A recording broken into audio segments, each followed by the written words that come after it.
Pastor Jim gave a really helpful rubric to us this weekend, showing us how we can use the Bible to gain a clear understanding when it comes to gray areas about whether it's okay for Christians to do certain things. There was something that Pastor Jim said that stuck out to me, borrowing from the Apostle Paul's writing in the letter to the church in Corinth we've been walking through in this series. You have freedom, but it may not be wise. You may have freedom, but it may not be beneficial.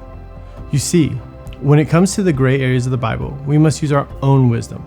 We need to know ourselves and others well in order to make the best decisions. I have a friend whose relationship with alcohol is unfortunately a dependent one. There's been a destruction left in his wake when he drinks, and sadly, he has not been willing to learn from his mistakes and to stop drinking.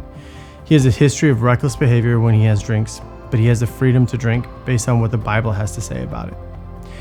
This is where I'm reminded of what Paul says in his letter to the church in Corinth.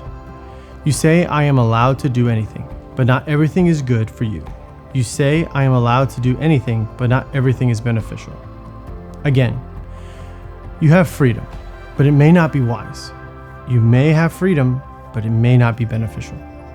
Then Paul says this, don't be concerned for your own good, but for the good of others. What I've learned is that even though my friend is practicing freedom in his drinking, thinking that each time will be better, I, as a brother in Christ, have had to make adjustments to help him by not drinking around him. When he comes over, I don't have anything to drink and I don't offer anything to him. When we go out, we schedule coffees or breakfast so that it's not even a thought or a temptation. What I do in his presence can and will affect him. So I've taken a heart to look out for the good of my friend. I love the passage Pastor Jim read, found in the New Testament book of Romans, where it says, live in such a way that you will not cause another believer to stumble and fall.